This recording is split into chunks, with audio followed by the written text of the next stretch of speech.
Okey, Assalamualaikum warahmatullahi wabarakatuh. Selamat pagi ya. Diharapkan semua murid sihat-sihat belaka. Okey. Di hari ini kita sambung PDPR kita pada hari ini, RBT, Reka Bentuk dan Teknologi. Okey, sebelum kita mulakan PDP yang baru, kita take a look eh. Take a look at the last quiz quiz yang saya telah sediakan kepada kamu. Jadi alhamdulillah dapat 9 respons. Okey. Check balik. Tadi tengok murid tahun 4 ada 7 je. Rupanya ada yang menjawab 2 kali. Jadi tak ada masalah ya. Tak jadi masalah. Okey, tahniah kepada yang telah menjawab ya. Secara amnya saya berhatilah kerana kamu telah dapat menjawab dengan baik ya. Ada juga kesalahan tapi sikitlah ya. Ada seorang dua je ya. Macam soalan ini ya. 7/9 ya. Maksudnya daripada 9 bukan 9 orang ada 9 kali menjawab tu ada 7 yang betul lah ada 2 kali melakukan kesalahan, maksudnya ada dua kali lah. Okey, jadi tak jadi masalah ya. Saya harap kamu dapat ilmu daripada apa pembelajaran kita pada minggu lepas ya, mengenai langkah keselamatan di dalam bengkel, di mana antaranya penekanan yang utama pada minggu lepas ialah cara-cara untuk memastikan merawat ataupun membuat bantu mula kepada kes-kes kemalangan yang mungkin berlaku di bengkel. Contohnya melecur dan juga kejutan elektrik. Jadi tahniah kepada kamu semua. Okey. Alright. Jadi ada Safia Balkis ada, Wafi ada, Aiman ada, Alisha Damia ada, Batrisha ada, Sofia pun ada, Batrisha lagi sekali, Wafi lagi sekali, dan Awatif. Jadi tahniah kepada semua dan terima kasih kepada ibu bapa, murid-murid yang terus menyokong murid-murid memberikan mereka peluang untuk belajar dengan cara menonton video dan juga menjawab soalan. Okey, menjawab soalan Jadi itu je, saya nak recap balik lah jadi melalui cara ini mudah mudah saya tak perlu tanda satu-satu, jawapannya dah ada saya pun boleh melihat markah kamu secara automatik okey, jadi inilah respons kamu okey, tak apa, kita teruskan pada pembelajaran kita pada hari ini. Alright.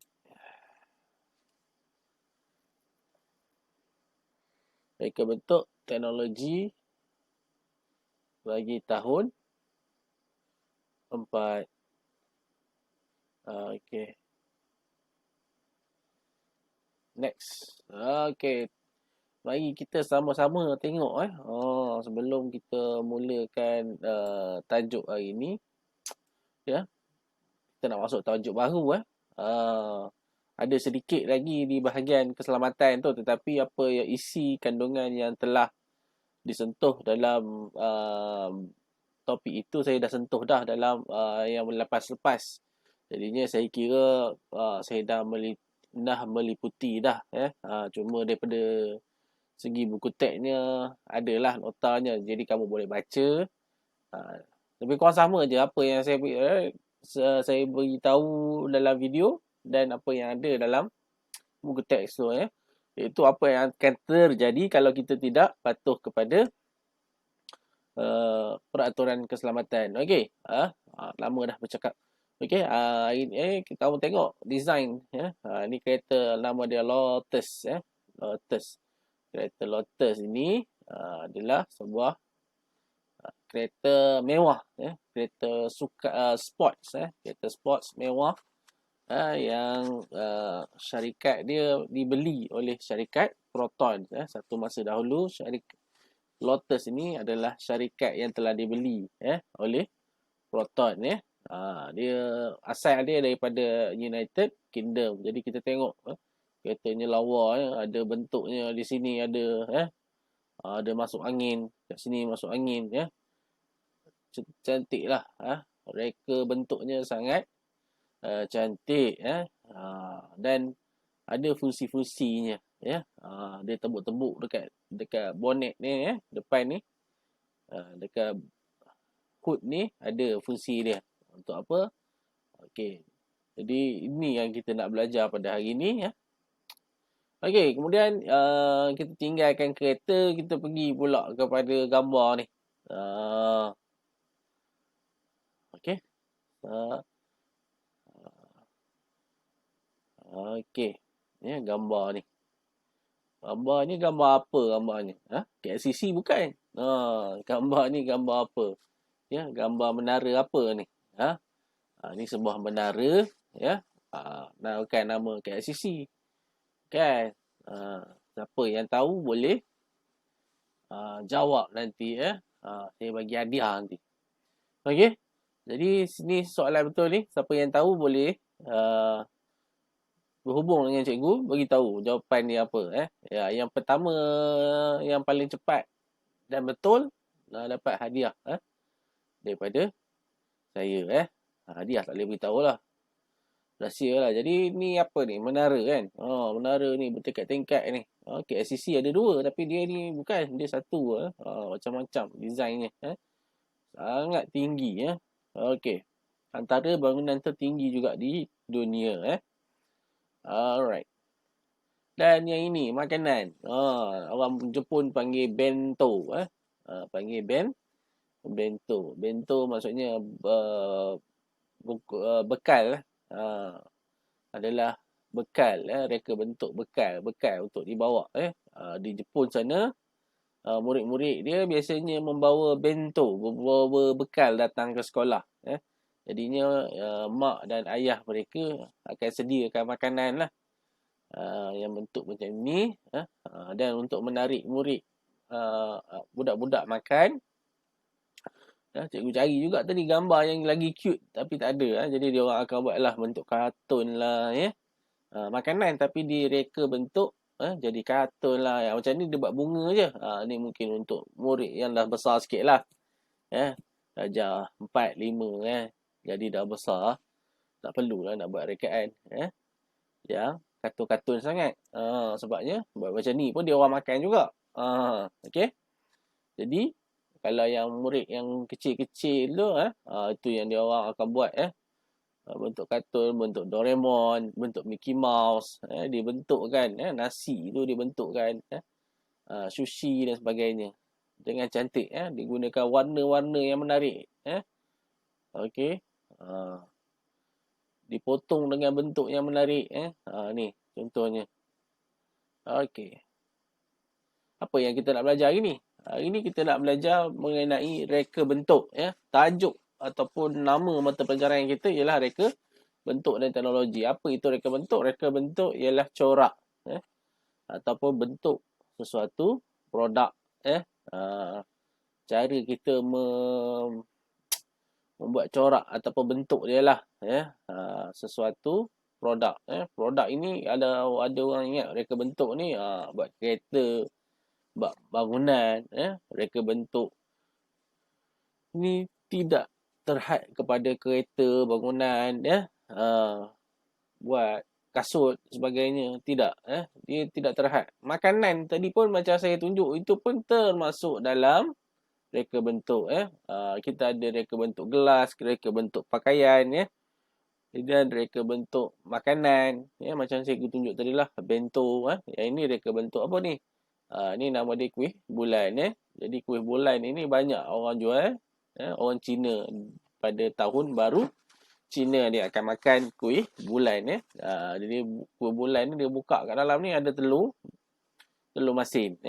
Ni namanya kuih vade, kuih tradisional orang India. Rasanya adalah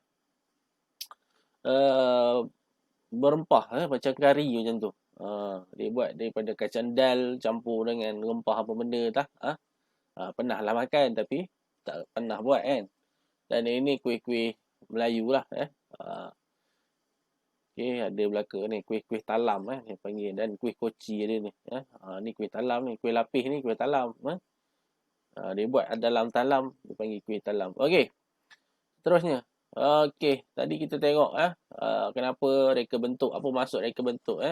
Okey, reka bentuk ni dia pelbagai untuk memenuhi kehendak masyarakat ataupun memenuhi kehendak pengguna.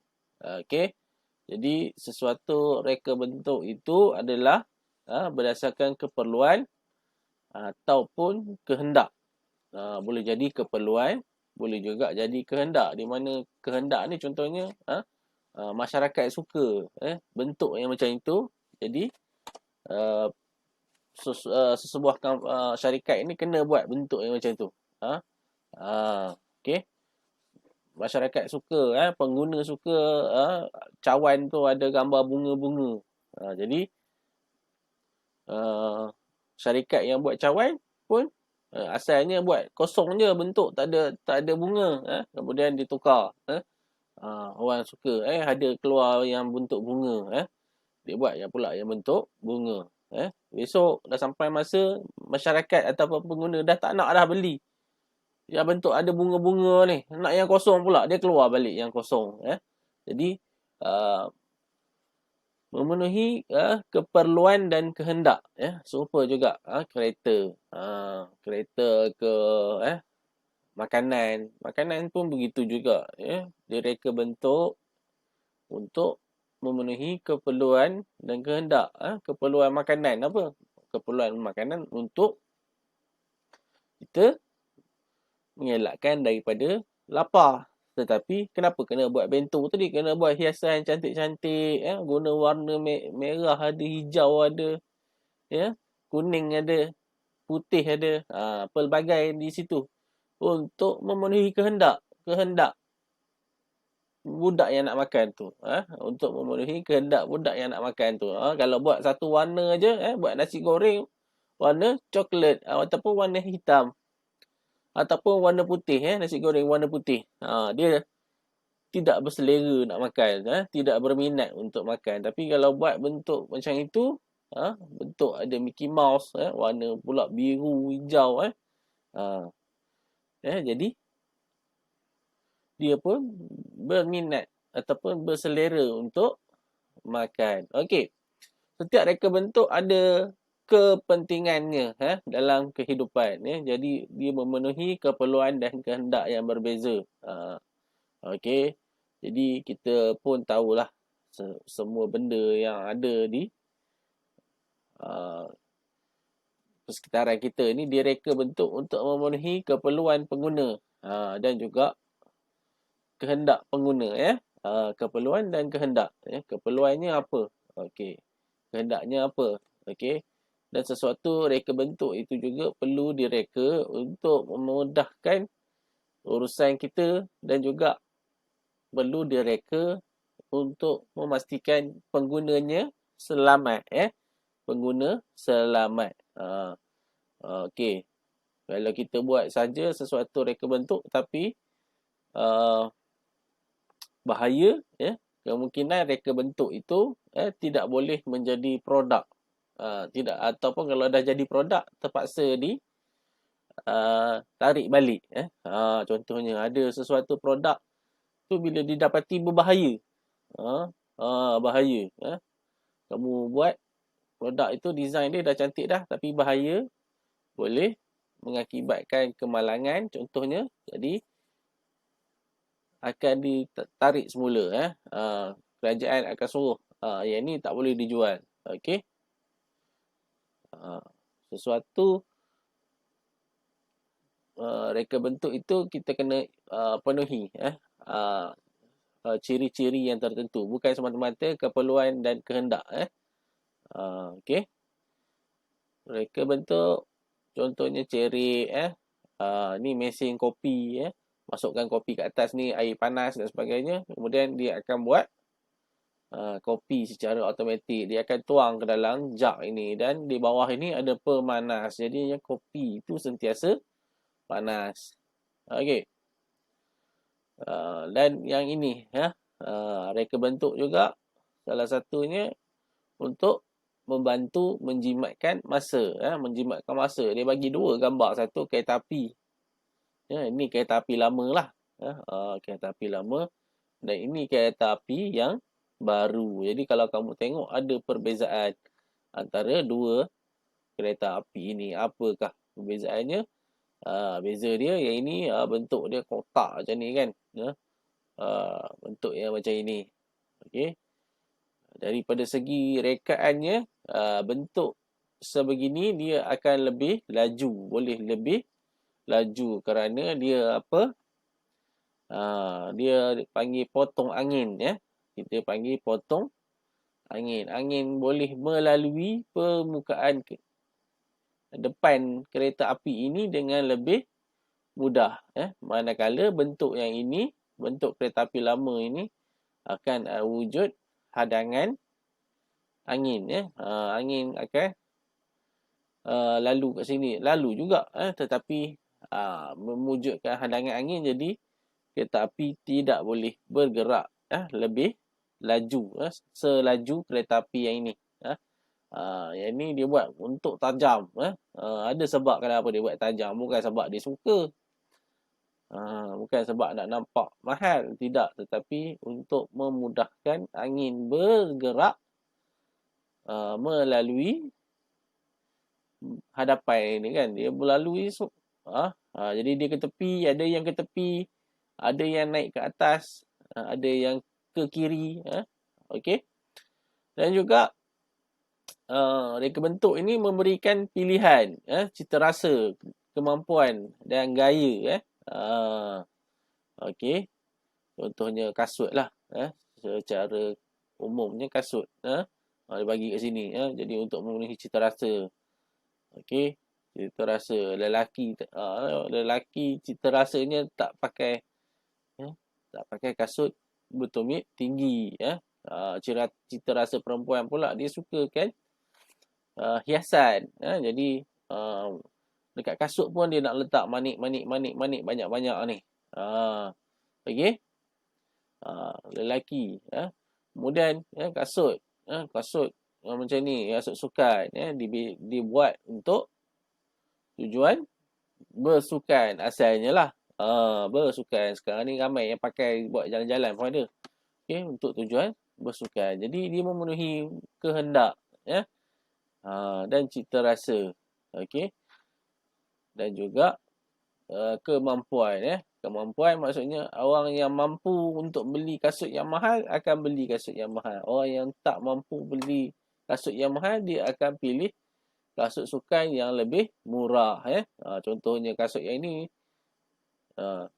Nike, yang ini Bata. Jadi kalau kamu mampu yang Nike, kamu beli Nike. Kalau tak mampu, kamu beli kasut Bata sahaja.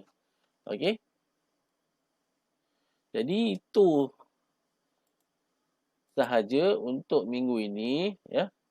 Secara keseluruhan, reka bentuk ini adalah untuk mewujudkan ataupun memenuhi keperluan dan kehendak. Kita buat corak, kita buat bentuk untuk memenuhi keperluan dan kehendak pengguna secara amnya. Dan kamu jangan hadkan, reka bentuk ni kereta, reka bentuk rumah, okey, reka bentuk sekolah dan sebagainya. Tidak, reka bentuk ini dia meluas, sehingga bentuk makanan pun dipanggil reka bentuk makanan. Jadi dia luas. Okey, kita tidak semestinya bila reka bentuk sahaja kena jadi arkitek, kena jadi jurutera. Tidak. Reka bentuk banyak, luas bidangnya. Okey. Yang penting untuk memenuhi keperluan, kehendak, memudahkan urusan, menjimatkan masa, itulah antara dia. Okey. Ya, faham je semua? Reka bentuk secara amnya lah. Ni pengenalan lah. Ya, kita tak suruh buat lagi reka bentuk. Nak kenal dulu apa itu reka bentuk. Kenapa pentingnya reka bentuk? Apa contoh reka bentuk hari ni kita belajar ya? Apa definisi reka bentuk ya? Corak ataupun bentuk. Dan jika kamu ada sebarang soalan ya, boleh berhubung dengan cikgu lah. Boleh tanya cikgu. Okey, sekian sahaja. Bye.